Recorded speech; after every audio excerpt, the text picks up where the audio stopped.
What's going on, family? In today's video, man, we're talking about something serious, recession. I know we've been talking about the recession for like the last 3 years since COVID hit. But I want to talk about the things I think is going to happen if we're entering into it, if we're already in it, and what does that even mean?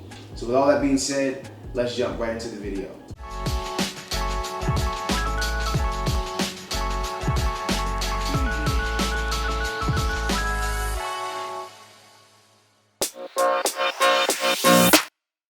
So I was scrolling on Instagram the other day, and all that I see on my Instagram, because I follow a lot of finance things, and I saw people talking about the recession here, the recession there. Then I saw a comment. Now, at first glance, this comment was kind of funny, but then it really wasn't funny to me at all. And the comment was, I didn't even know that the recession was here in 2008. Perks of being poor. And I saw it, and I laughed like, hey, that's funny, because you know, they made a joke about being poor and all this whatever, but then I stopped and thought, man, that's not good. How did they not know we were in a recession if everybody was experiencing it? I feel like people were buying houses 35 cents, 40 cents on the dollar, and so many people were taking advantage of the recession or getting taken advantage of during that recession. And so I definitely want to tell you guys the definition of what the Harvard Business School basically says the recession is.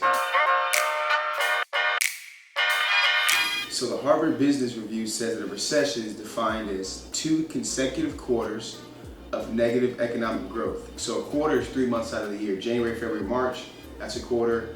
After January, February, March, April, May, June, that's a quarter. So that's 2 consecutive quarters of negative economic growth.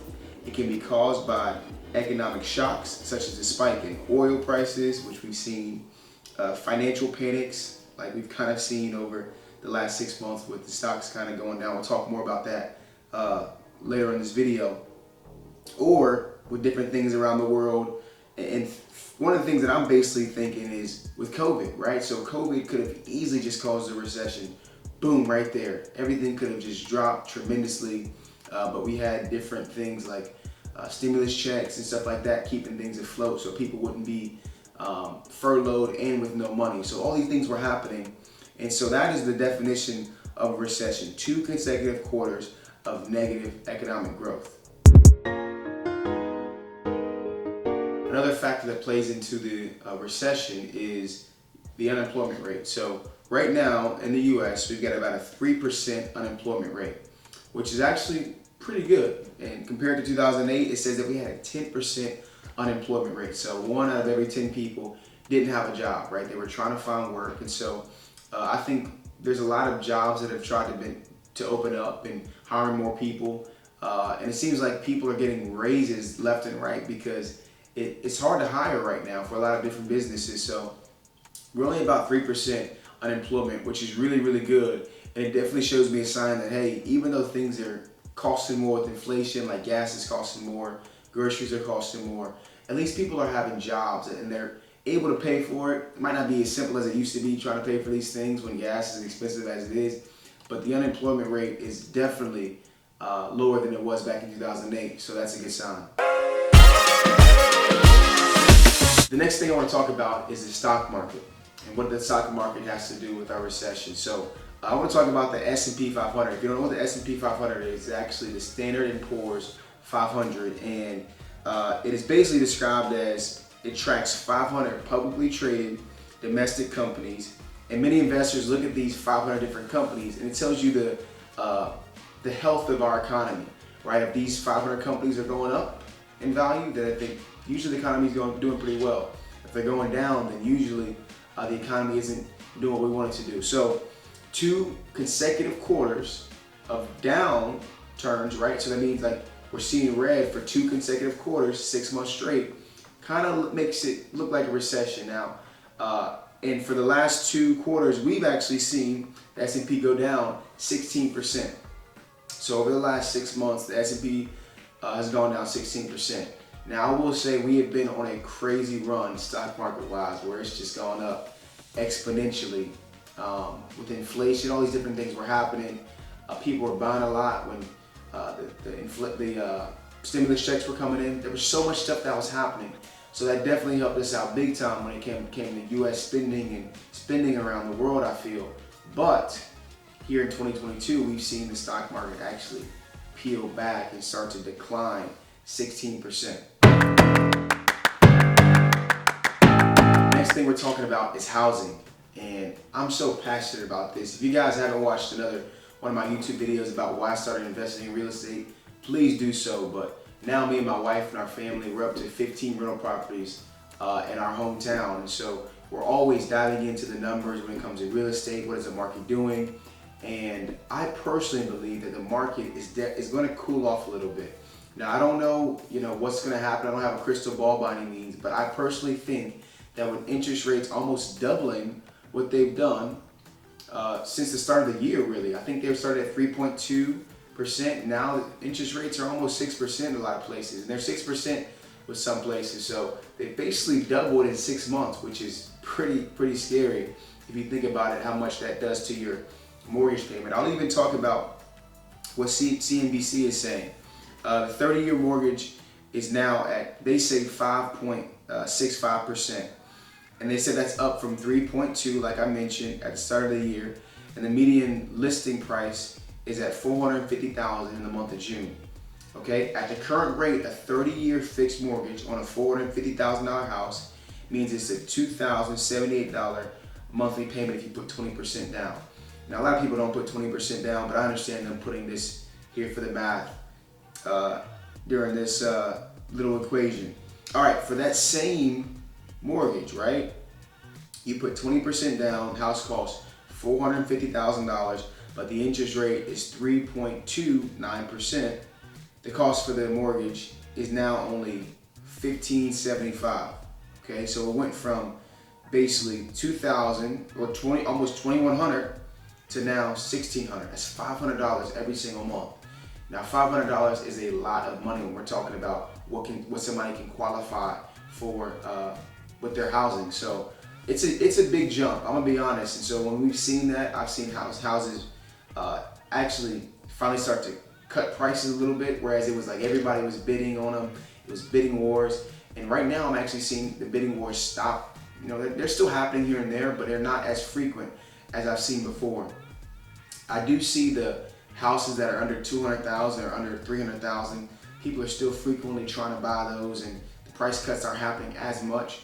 But anything in the $400,000 or $500,000 range, even $600,000 range, and above, with some luxury homes as well, you're starting to see those prices be cut, because the mortgage would have been $3,000 before, or $3,500 before. It's now $4,500 or $5,000, and that's a big jump for a lot of people. So the things that I think is going to happen is, I think throughout the fall and the winter, we're going to see kind of a little small downturn, or prices won't appreciate like they have over the last 3 years. And I think we'll see a 15% correction in a lot of markets. But then I think by next summer, things will rebound.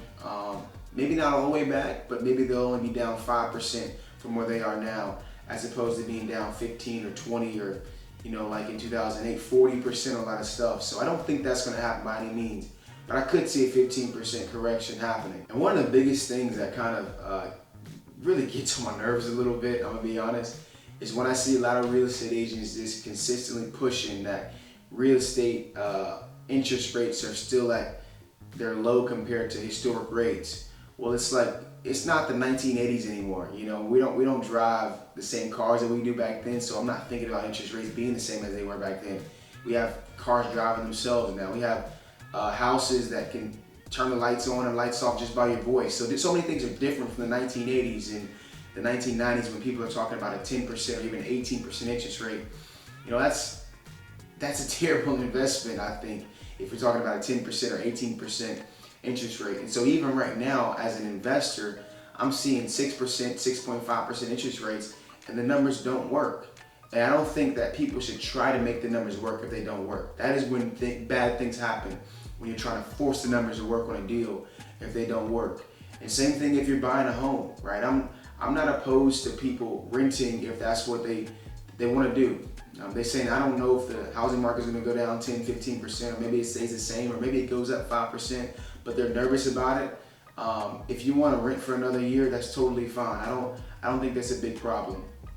I think you would be kicking yourself if you saw things correct 15, 20%, And I don't know very many agents that are kind of saying that they think interest rates are going to fall within the next 6 months. I don't really know too many agents that are saying that. So be very, very careful and do your due diligence and make sure that your agent has the best interest and heart for you and your family as you guys make one of the biggest purchases of your life. Most agents aren't crooks by any means. They're really, really good people. I know tons of great agents, but I want to make sure I'm putting that out there because there's not a ton of bidding wars I'm seeing.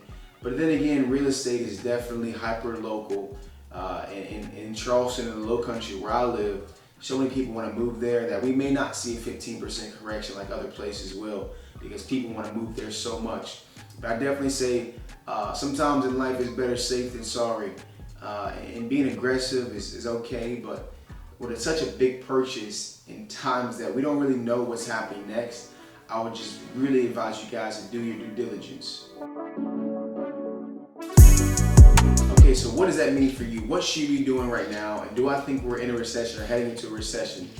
Well, the first answer is I definitely think we're entering into a recession right now if we're not already there.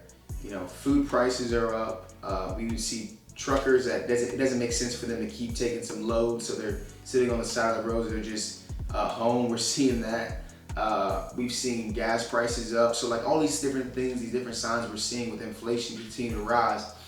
The Fed's basically saying, hey, we need to cut this inflation down. It's double digits almost. Maybe it is double digits. So they're raising interest rates like crazy to slow down the growth of our economy.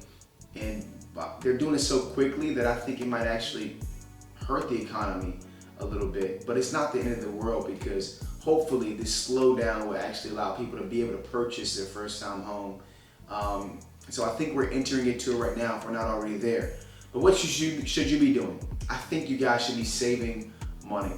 I made a video about how I spend over $20,000 a month, and that is insane to even say it out of my mouth. If you haven't seen it, make sure you check it out on my YouTube channel. But I definitely believe that everybody should be saving money and get a part-time job somewhere, whether you're driving Uber, whether you're delivering pizza here and there, right? Saving an extra 100, 200, 300 bucks a week if you can.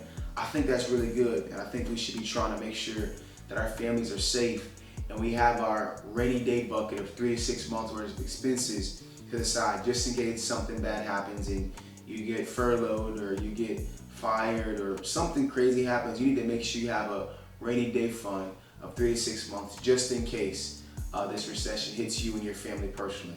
Hopefully you guys enjoyed this video, man. It's a little bit awkward for me to start making videos about finance. I'm not a finance professional. I'm just a guy that went through a lot of stuff and promised my family we wouldn't struggle after going through so much turmoil in my life. And so I challenge you guys to read books, read Rich Dad Poor Dad, read different finance books that I've read in my life that have helped me get to where I am at a very, very young age. Hopefully you guys enjoyed it. Make sure you like, comment, share this video out with friends and family. Be safe, keep your rainy day fun. With that being said, God, love, peace.